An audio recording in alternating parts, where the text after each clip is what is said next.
Reconstruire. Tel semble être le mot d'ordre lancé par tous les chefs d'État, les chefs de gouvernement. Et dans le monde de l'entreprise, c'est la même chose, parce que nous avons l'impression qu'après la pandémie, qui n'est pas totalement terminée, il y a cette volonté de construire, de reconstruire, de rebâtir, de relancer l'économie mondiale, de relancer le monde tout court. Cela me fait penser à un récit dans la Bible. Et je crois que nous pouvons encore en tirer des leçons. Ce récit se trouve dans Genèse chapitre 11. Et c'est l'histoire de la tour de Babel qui est connue. Et on pourrait se demander aujourd'hui, et c'est là le thème de notre réflexion, est-ce le retour de Babel? On pourrait même en faire un titre de film, Babel, le retour. Mais avant d'aller plus loin dans ce récit, prions ensemble. Seigneur, nous voulons te demander de nous guider. Ô Saint-Esprit, toi qui conduis les hommes à parler de ta part, à porter ta parole, nous voulons nous soumettre à ton autorité, à ta douce influence, pour que nous puissions, en nous plongeant dans un vieux texte, retrouver des choses qui peuvent résonner dans notre monde contemporain. Merci pour tout cela, au nom de Jésus. Amen. Genèse chapitre 11, si vous avez votre Bible, allez avec moi dans ce récit, où nous avons cet événement, cet épisode des textes bibliques qui est devenu célèbre, la tour de Babel. Pourquoi on l'appelle Babel d'ailleurs? La tradition Babel, c'est aussi le nom de Babylone, en hébreu ou en araméen. Et la tradition babylonienne définit ce nom comme porte de Dieu. Toutefois, l'écrivain biblique situe ce récit dans un contexte assez particulier, où il y a comme un jugement. Et Babylone devient un peu synonyme de ce qui ne marche pas, de ce qui n'est pas clair.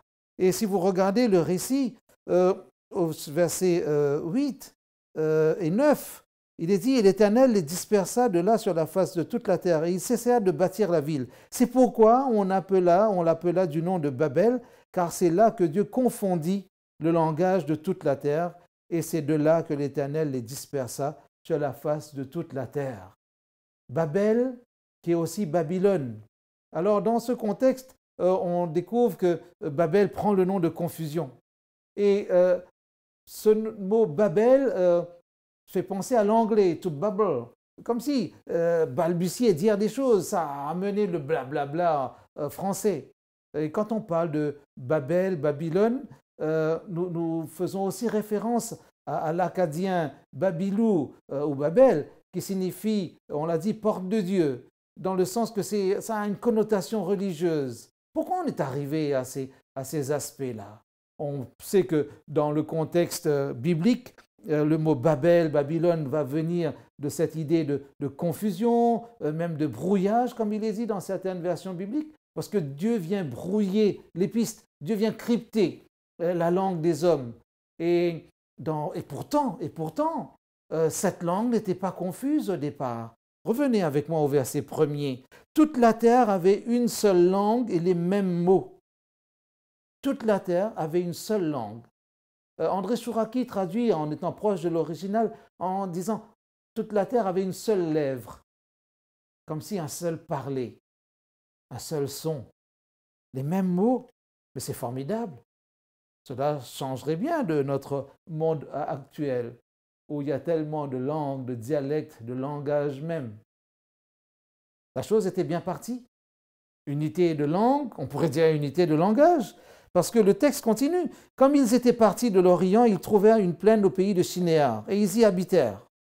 Ils se dirent l'un à l'autre, « Allons, faisons-nous des briques et cuisons-les au feu. » Et la brique leur servit de pierre, et le bitume leur servit de ciment. Ils dirent encore, « Allons, bâtissons-nous une ville et une tour dont le sommet touche au ciel, et faisons-nous un nom, afin que nous ne soyons pas dispersés sur la face de toute la terre. » Un beau projet, une seule langue, un seul projet, une ville, une tour, une unité, un rassemblement. Nous avons l'impression qu'il y a ici comme un rêve d'écuménisme social, une seule maison, une maison pour tous. Mais seulement le récit nous dit que Dieu est venu confondre ce projet. Comme si Dieu a jugé que ce projet n'était pas bon. Parce que quand, au verset 6 déjà, l'Éternel dit, « Voici, ils forment un seul peuple et ils ont tous une même langue. Et ce qu'ils ont projeté est une décision sûre. Ils vont aller jusqu'au bout. Allons, verset 7, descendons et la confondons, leur langage. » Le verbe confondre, le verbe mélanger vient du verbe balal, et qui aura un lien aussi avec Babel, Babylou, et qui va donner Babylone. Confusion, une sorte de mixture, un mélange, quelque chose qui n'est pas très, très noble, on pourrait dire. En tout cas, on arrive à cette idée que rien n'est clair dans cette affaire. Dieu confond. Pourquoi Dieu confond-il la langue? Ce jugement divin, est-ce qu'il est nouveau?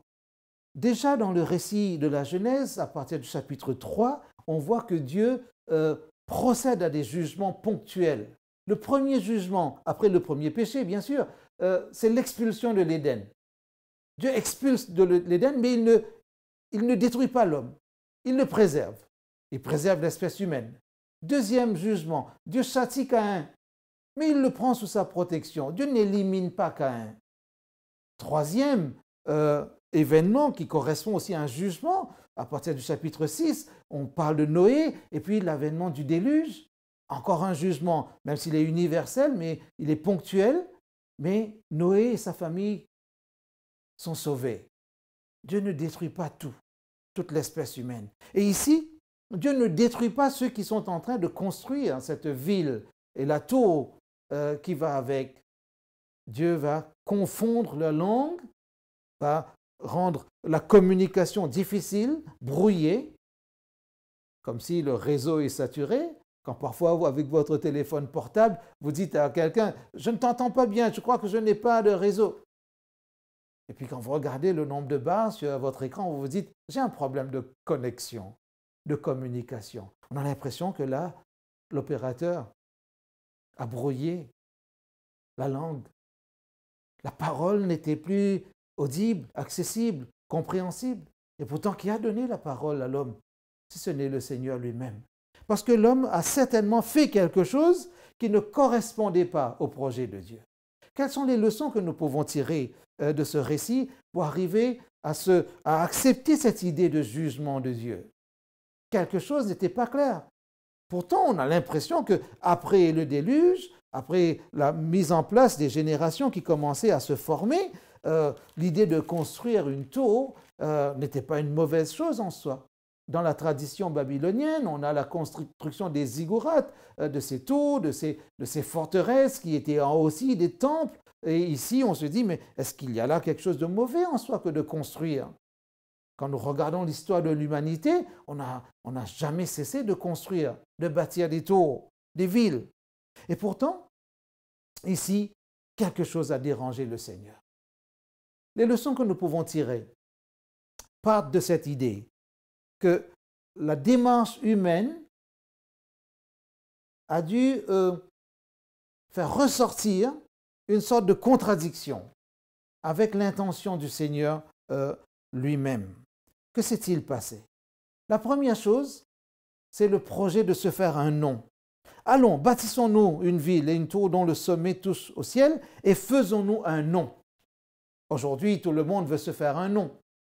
La mentalité, l'état d'esprit de Babel ne devrait pas nous surprendre dans notre monde attaché aux écrans, aux images, dans notre monde pixelisé, dans notre monde de réseaux sociaux, de liens, même virtuels, mais de recherche de connexion pour être ensemble.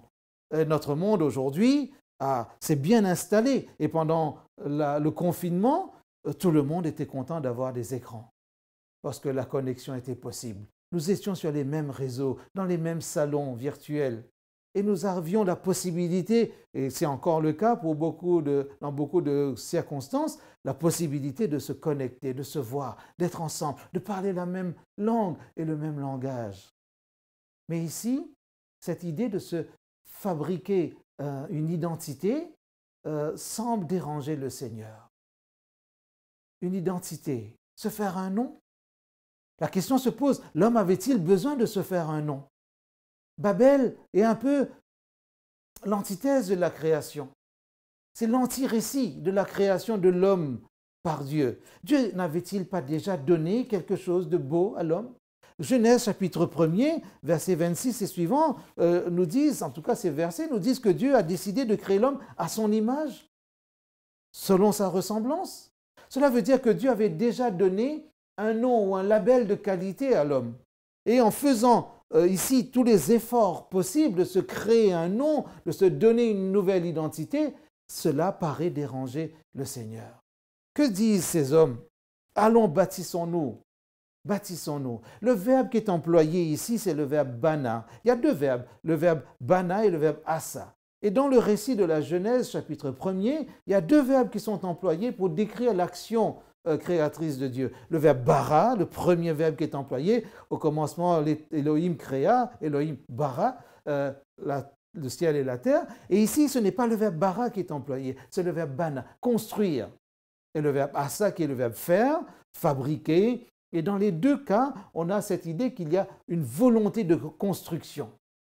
Est-ce que l'homme est en train de dire ici qu'il a pris en main la construction de la Terre, la reconstruction de la planète? Est-ce que l'homme est en train de dire maintenant nous allons bâtir, non pas pour que le nom de Dieu soit glorifié, mais pour que le nom de l'homme soit glorifié?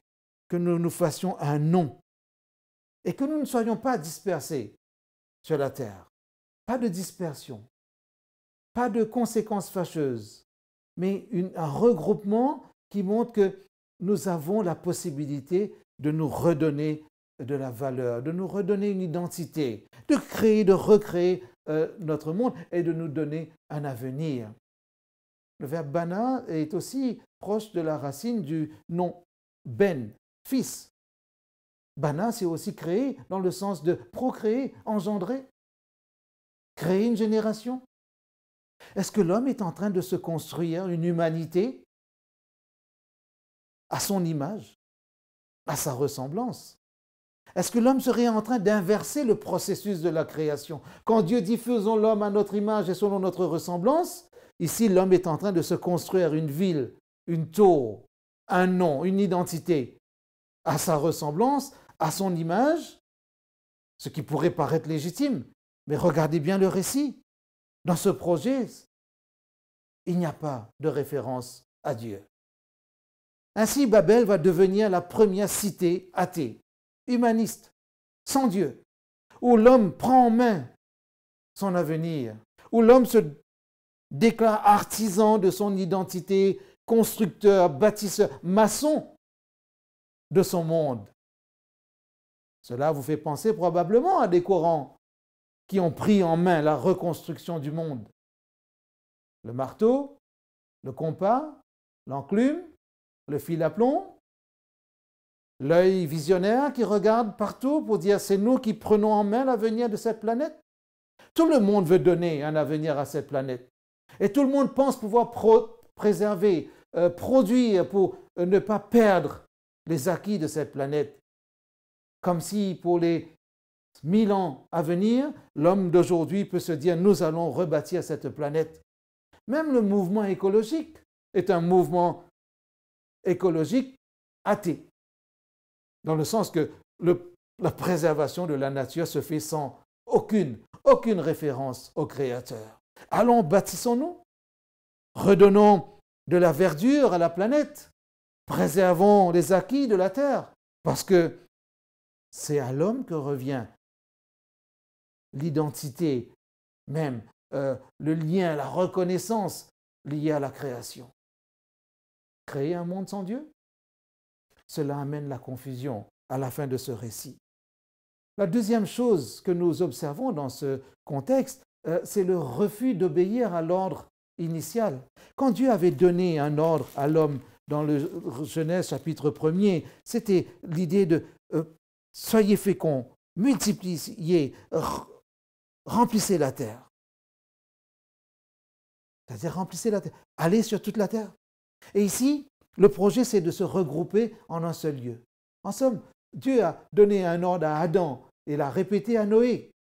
Mais Babel est une sorte de percée de l'humanisme insolent face au don de l'amour divin. L'amour divin dit la procréation et le remplissage de la terre.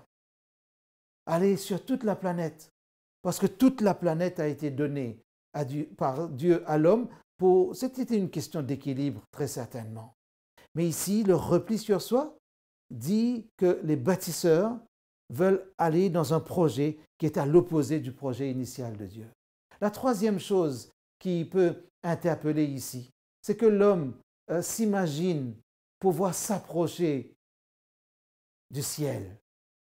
Allons, élevons une tour qui va aller jusqu'au ciel. Et tous les récits, tous les exploits de l'homme qui veut s'approcher du ciel sont bien dans les mémoires. Récemment encore, on a envoyé des hommes dans l'espace, mais là, c'est une société privée qui l'a fait. Parce qu'on veut encore aller explorer le plus loin. Notre civilisation moderne, postmoderne, montre que l'homme veut s'approcher du ciel. Aller taquiner, non pas les nuages, mais les étoiles, les planètes les plus reculées. Aller découvrir ces galaxies innombrables qui sont autour de nous. Mais jamais on ne parle de Dieu. S'approcher du ciel et ne pas penser à Dieu. S'approcher du cosmos et ne pas chercher le Créateur. Admirer la création autour de nous et penser que cela vient du hasard. Et ne jamais réfléchir à la possibilité, non seulement de l'existence de Dieu, mais aussi de l'adoration que nous lui devons. Allons, faisons-nous un nom. Et plus l'homme se fait un nom, plus le nom de l'homme prend de l'importance, de l'ampleur, de la reconnaissance, de la médiatisation, moins le nom de Dieu sera visible, moins le nom de Dieu sera entendu, moins le nom de Dieu va résonner non seulement dans les esprits, mais aussi dans les cœurs. S'approcher du ciel sans chercher le Créateur, sans chercher celui dont le trône est élevé. Quand le psalmiste, quand les hommes bibliques disent « je lève les yeux vers les montagnes », c'est un peu lever les yeux au ciel pour chercher le Seigneur. Nous avons besoin de réfléchir pour comprendre pourquoi, avec cet aspect-là aussi, Dieu vient brouiller, Dieu vient confondre le projet de l'homme. Le quatrième aspect que nous pouvons observer dans cette affaire-là, c'est la folie des grandeurs. Construire ce projet avec des matières pensées par l'homme, formatées dans un moule, la brique. Babel est le reflet même de la folie des grandeurs qui naît dans le cœur de l'homme. Le bitume, c'est un peu... nous sommes là dans le contexte du pétrole. Et vous avez vu comment la découverte et l'utilisation, l'exploitation du pétrole a bouleversé notre monde. Toute l'économie mondiale est affectée quand le prix du baril est en fluctuation. Vous avez compris aussi que quand l'homme se crée sa propre matière, il se présente comme le créateur de son environnement, de son monde et de son avenir. Et ce quatrième point est lié au troisième que nous avons évoqué, s'approcher du ciel et ne pas faire référence une seule fois à Dieu. Cela nous fait penser au premier péché. Vous serez comme des dieux. Et quand nous lisons l'histoire des idées, vous voyez au XVIIIe siècle, quand vous voyez tout l'héritage du siècle des Lumières, quand vous voyez l'héritage du romantisme allemand au départ et après, en France aussi, on a hérité de cette culture. L'humanisme, c'est la déification de l'homme. Quand il y a eu cette conclusion que nous sommes devenus des dieux, nous n'avons plus besoin de Dieu. L'histoire de Babel, c'est la conclusion que l'homme peut construire son monde sans Dieu. Et cela a amené la confusion. Le cinquième aspect que nous pouvons observer dans ce récit, c'est qu'il y a une sorte de volonté qu'on pourrait appeler un écuménisme polyvalent. Aujourd'hui, on parle de nouvel ordre mondial, c'est-à-dire rassembler tout le monde sous un seul projet, dans une seule dynamique, dans un même élan de construction ou de reconstruction. Créer entre tous une dynamique d'union efficace. Et ils ont commencé. L'efficacité était visible. La brique ou les briques, et puis le bitume. La tour commençait à s'ériger. Il commençait à monter vers le ciel. Et cette démarche verticale était une sorte d'exploit pour l'homme, pour les hommes. Mais seulement cela ne correspondait pas au projet divin pour l'homme. En somme, si Dieu réagit, c'est parce que c'est lui le propriétaire de la création. Dans sa souveraineté, il vient pour mettre de l'ordre parmi les hommes. Parce que s'il a permis à Noé et à sa famille de trouver grâce, c'est que Dieu a un projet au sein de l'humanité. Un peu plus loin, le récit biblique va s'orienter vers Abraham, à qui Dieu va faire la promesse, toutes les nations de la terre seront bénies en ta postérité. Alors quand nous regardons Babel, ce projet, il paraît ambitieux. C'est comme mais c'est aussi en même temps, en filigrane, la présence d'un écuménisme philosophique, social, matériel, humaniste, peut-être pas encore religieux, mais le religieux n'est pas loin. Il y a en germe aussi le religieux. Et pour cela, je reviens au verset 2. Ils sont partis de l'Orient, mais ils sont arrivés au pays de Shinéar. Shinéar n'est pas un nom anodin, un nom géographique anodin dans la Bible. C'est vrai, la prochaine fois que nous entendrons parler de Shinéar, c'est quand Akan va voler le manteau de Shinéar. Mais ce qui est plus important pour nous, se trouve dans Daniel chapitre 1er, verset 2. Quand Nebuchadnezzar qui va aller conquérir Juda, Jérusalem, il va emporter des ustensiles au pays de Shinéar, dans la maison de son Dieu, et il va les mettre dans la maison du trésor de son Dieu. Shinéar, le lieu de naissance de Babel, Babylone. Des siècles après, Shinéar va accueillir tous les ustensiles qui étaient consacrés à l'Éternel, dans le rituel lévitique, dans le rituel du sanctuaire, qui va incarner la médiation, la grâce de Dieu, source de salut pour tous les hommes.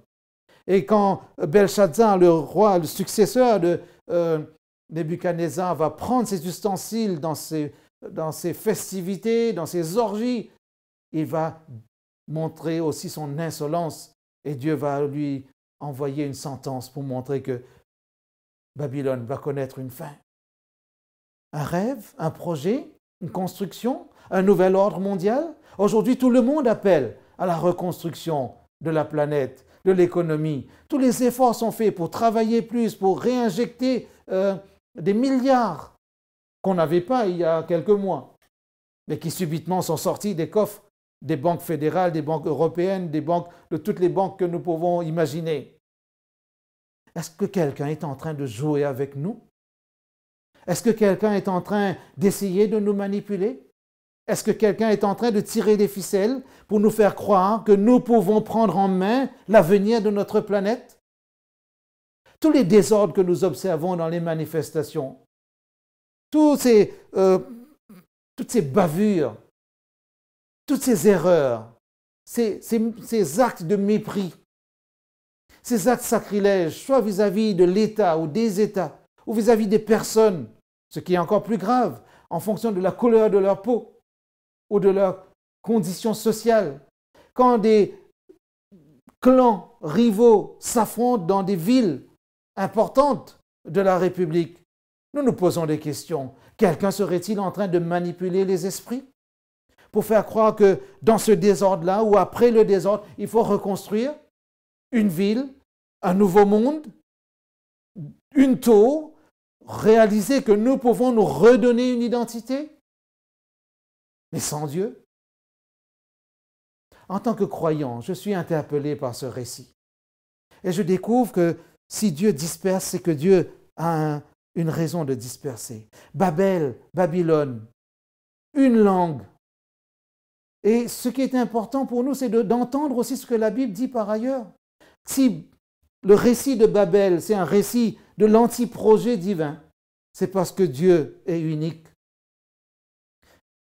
l'unité qui existait au départ s'est transformée en une union, ou un rassemblement dans un projet sans Dieu. On peut penser, ben oui, mais les hommes sont libres. Mais quand Dieu a créé l'homme, il l'a créé comme un être relationnel, un être pour lequel il avait de grands projets. Dieu ne peut pas écarter son projet de cette terre. Et il ne veut pas que l'homme lui-même tombe dans une sorte d'amnésie. Et ce récit, même s'il peut nous bouleverser parfois, nous rappelle que c'est Dieu qui est le Créateur. Deutéronome chapitre 6, verset 4, qui comporte ou qui porte le credo d'Israël, qui dit « Shema Israël Adonai Eloheinu Erad Adonai », c'est-à-dire « Écoute, Israël, l'Éternel, notre Seigneur, est le seul Éternel. Dieu est un, ou Dieu est unique. Quand Dieu va dire par les prophètes « Je suis l'Éternel, c'est là mon nom », je ne donnerai pas ma gloire à un autre ni mon honneur aux idoles, c'est que Dieu est le Dieu souverain. Et quand Dieu vient brouiller le langage humain, il ne coupe pas la parole aux hommes, mais il multiplie les langues pour que les hommes sortent de ce projet qui était probablement un projet autodestructeur. Et à chaque fois qu'on reparle de nouvel ordre mondial, quand on parle de mondialisation, est-ce que cela améliore le sort des millions ou des milliards? Ou bien tout cela améliore le sort de ceux qui veulent rester groupés entre eux? Un petit groupe qui vont se faire un nom, une identité, qui vont s'abriter derrière leur tour de verre et d'acier. Eux, ils ont un nom. Mais il y a quelqu'un qui souffre sur cette planète. Mais Dieu ne veut pas que l'homme s'enferme dans ses monopoles. Parce que les monopoles économiques, philosophiques, culturels ont fait beaucoup de tort à cette planète. Dieu brouille les cartes, permettez-moi l'expression, pour redonner une chance à l'humanité de partir sur de bonnes bases. Et la leçon finale que nous pouvons tirer aussi, c'est que si Babylone connaît une sorte de suspension, d'arrêt, de cessation des travaux, c'est parce que Dieu annonce déjà, comme une sorte de prophétie, que Babylone n'a pas d'avenir pour l'éternité. Quand nous lisons l'Apocalypse au chapitre 14, verset 8, au chapitre 18, verset 2, nous entendons cette sentence, elle est tombée, Babylone. Babylone tombe. Et Dieu lance une invitation qui se trouve au chapitre 18 d'Apocalypse. Et j'aimerais lire ce texte quand même, chapitre 18, verset 4, dans le prolongement de l'annonce de la chute de Babylone, il y a cet appel qui était déjà présent chez Ésaïe et Jérémie. Jean dit, et j'entendis, verset 4, du ciel une autre voix qui disait « Sortez du milieu d'elle, de Babylone, mon peuple, afin que vous ne participiez point à ses péchés et que vous n'ayez point de part à ses fléaux. » Pourrait-on conclure que la démarche babylonienne est une démarche qui éloigne de Dieu? Quand Dieu reprend les choses en main, Dieu veut dire à tous ceux qui refusent son autorité, à ceux qui refusent son projet, par peur ou par défi, ou par ignorance, ou bien par simple autosatisfaction, que Babylone n'a pas d'avenir. Babel n'a pas eu d'avenir. Donc Babylone, parce qu'en hébreu, en araméen, on vous l'a dit, Babel, c'est le nom de Babylone. Si Babylone est tombée, c'est que tous ceux qui investissent dans Babylone vont tomber. Alors, pour terminer, retenez 3 choses. Dieu nous invite à nous garder, à nous extraire, à sortir du schéma de Babylone. Ne partagez pas la mentalité de Babylone. Voilà ce que le Seigneur veut nous dire comme élément important pour notre vie, notre mode de pensée. Deuxième chose, laissez Dieu construire votre vie. Laissez Dieu vous donner une identité. Par la création, Dieu vous a donné une identité, créée à l'image de Dieu. Et par la rédemption, Dieu vous renouvelle une identité, et j'ai envie de dire, il l'améliore. Fils et filles de Dieu. Vous n'avez pas besoin de Google pour vous construire une identité. Quels que soient les réseaux sociaux, votre véritable identité ne se trouve pas là, dans ce monde pixelisé. Vous êtes précieux aux yeux du Seigneur. Laissez Dieu vous construire votre véritable identité. Et la dernière chose qu'on peut dire en comparaison avec ce récit de construction qui a mal tourné, entrez dans le projet de Dieu. Entrez dans le projet de Dieu. Pour qu'un jour vous puissiez vous retrouver dans la ville, cette cité que les patriarches attendaient. Abraham, le père de la foi, il voyait de loin cette cité dont Dieu est lui-même l'architecte et le constructeur. Entrez dans le projet de Dieu pour vous retrouver dans le royaume de Dieu. Entrez dans le projet parce que Jésus a promis que vous aurez un nom nouveau lorsque vous serez dans son royaume. Vous avez déjà une identité en Dieu pour peu que vous acceptiez d'être son enfant. Fils et filles de Dieu, c'est un beau label de qualité. Être créé à l'image de Dieu, c'est aussi un beau label de qualité qui était donné dès la création. Et Jésus veut restaurer tout cela en vous, en moi aussi.